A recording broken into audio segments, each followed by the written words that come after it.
Roosevelt, whose family had been New York bankers since the 18th century, whose uncle Frederick was on the original Federal Reserve Board, was very sympathetic to the interests of the international bankers, and the interest was to enter the war, as we've seen, nothing is more profitable for international bankers than war.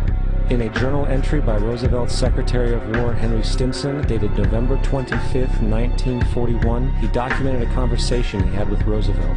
The question was, how should we maneuver them into firing the first shot? It was desirable to make sure the Japanese be the ones to do this, so that there should remain no doubt as to who were the aggressors. In the months leading up to the attack on Pearl Harbor, Roosevelt had done almost everything in his power to anger the Japanese, showing a posture of aggression. He halted all of Japan's imports of American petroleum. He froze all the Japanese assets in the United States. He made public loans to nationalist China and supplied military aid to the British, both enemies of Japan in the war, which, by the way, is completely in violation of international war rules. Then on December 4th, 3 days before the attack, Australian intelligence told Roosevelt about a Japanese task force moving towards Pearl Harbor. Roosevelt ignored it. So, as hoped and allowed, on December 7, 1941, Japan attacked Pearl Harbor, killing 2,400 soldiers. Before Pearl Harbor, 83% of the American public wanted nothing to do with the war. After Pearl Harbor, 1 million men volunteered for the war. It is important to note, Nazi Germany's war effort was largely supported by two organizations, one of which was called IG Farben. IG Farben produced 84% of Germany's explosives, and even the Zyklon B used in the concentration camps to kill millions. One of the unspoken partners of IG Farben was J.D. Rockefeller's Standard Oil Company in America. In fact, the German Air Force could not operate without a special additive patented by Rockefeller's Standard Oil. The drastic bombing of London by Nazi Germany, for example, was made possible by a $20 million sale of fuel to IG Farben by the Rockefeller Standard Oil Company. This is just one small point on the topic of how American business funded both sides of World War II. One other treasonous organization worth mentioning is the Union Banking Corporation of New York City. Not only did it finance numerous aspects of Hitler's rise to power, along with actual materials during the war, it was also a Nazi money laundering bank, which was eventually exposed for having millions of dollars of Nazi money in its vaults. The Union Banking Corporation of New York was eventually seized for violations of the Trading with the Enemy Act. Guess who the director and vice president of the Union Bank was? Prescott Bush, our current president's grandfather, and of course our former president's father. Keep that in mind when considering the moral and political dispositions of the Bush family. Vietnam. The United States' official declaration of war on North Vietnam in 1964 came after an alleged incident involving two U.S. destroyers being attacked by North Vietnamese PT boats in the Gulf of Tonkin. This was known as the Gulf of Tonkin Incident.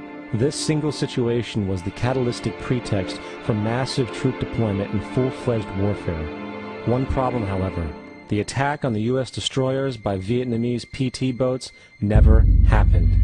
It was a completely staged event to have an excuse to enter the war. Former Secretary of Defense Robert McNamara stated years later that the Gulf of Tonkin incident was a mistake, while many other insiders and officers have come forward, relaying that it was a contrived farce, a complete lie. Once in the war, it was business as usual. In October 1966, President Lyndon Johnson lifted trade restrictions on the Soviet bloc, knowing full well that the Soviets were providing upwards of 80% of North Vietnam's war supplies.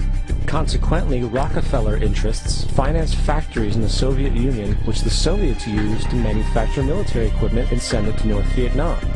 However, the funding of both sides of this conflict was only one side of the coin. In 1985, Vietnam's rules of engagement were declassified. This detailed what American troops were and were not allowed to do in the war. It included absurdities like North Vietnamese anti-aircraft missile systems could not be bombed until they were known to be fully operational. No enemy could be pursued once they crossed the border of Laos or Cambodia. And most revealing of all, the most critical strategic targets were not allowed to be attacked unless initiated by high military officials. Apart from these imposed ludicrous limitations, North Vietnam was informed of these restrictions and therefore could base entire strategies around the limitations of the American forces. This is why the war went on so long. And the bottom line is this: the Vietnam War was never meant to be won, just sustained. This war for profit resulted in 58,000 American deaths and 3 million dead Vietnamese. So, where are we now? September 11th was the jumpstart for what is now an accelerated agenda by the ruthless elite. It was a staged war pretext no different than the sinking of the Lusitania, the provoking of Pearl Harbor, and the Gulf of Tonkin lie. In fact, if 9/11 wasn't a planned war pretext, it would be an exception to the rule. It has been used to launch 2 unprovoked illegal wars, one against Iraq and one against Afghanistan. However, 9/11 was a pretext for another war as well, the war against you. The Patriot Act, Homeland Security, the Military Tribunals Act, and other legislations are all completely and entirely designed to destroy your civil liberties and limit your ability to fight back against what is coming.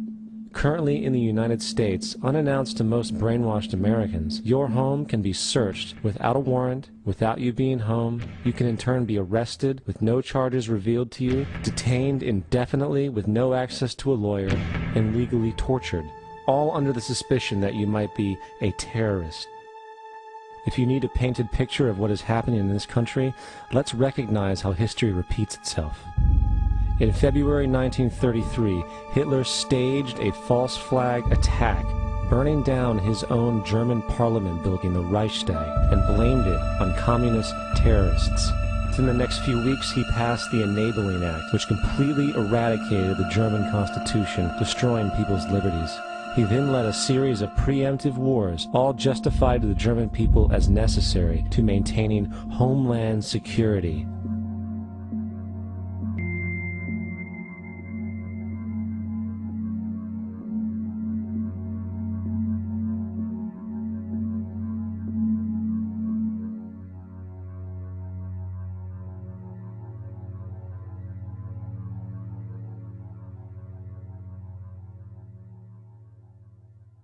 Am Schicksal des Kommunismus und der sich mit ihm verbrüdernden anderen Organisationen ändert dies nichts. Our enemy is a radical network of terrorists and every government that supports them. It's time to wake up. The people in power go out of their way to make sure that you are perpetually misled and manipulated. The majority's perception of reality, especially in the political arena, is not their own. It is shrewdly imposed upon them without them even knowing it. For example, the public at large actually believes the invasion of Iraq is going badly, as sectarian violence doesn't seem to stop. What the public fails to see is that the destabilization of Iraq is exactly what the people behind the government want. This war is to be sustained so the region can be divided up, domination of the oil maintained, continual profits reaped for the defense contractors, and most importantly, permanent military bases established to be used as a launching pad against other oil-bearing, non-conforming countries such as Iran and Syria. For further implication that the civil war and destabilization is purely intentional, in 2005, 2 elite British SAS officers were arrested by Iraqi police after being caught driving around in their car shooting at civilians while dressed up as Arabs. After being arrested and taken to a jail in Basra, the British Army immediately requested the release of these men. When the Basra government refused, British tanks came in and physically broke out the men from the Basra prison. If you wish to destroy an area, how do you do it?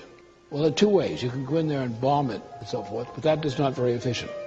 What you do is you try to get the people in that area to kill each other and to destroy their own territory, their own farms. And that's what's been done in that area. The way in which you destroy an opponent is get him to destroy himself by dividing his ranks against one another. Then you feed both sides. You have agents feeding both sides, inflaming both sides. And they kill each other off. And it's time that some of us woke up to this reality, to understand that people who try to maintain empires and create empires do it by manipulating the people they're trying to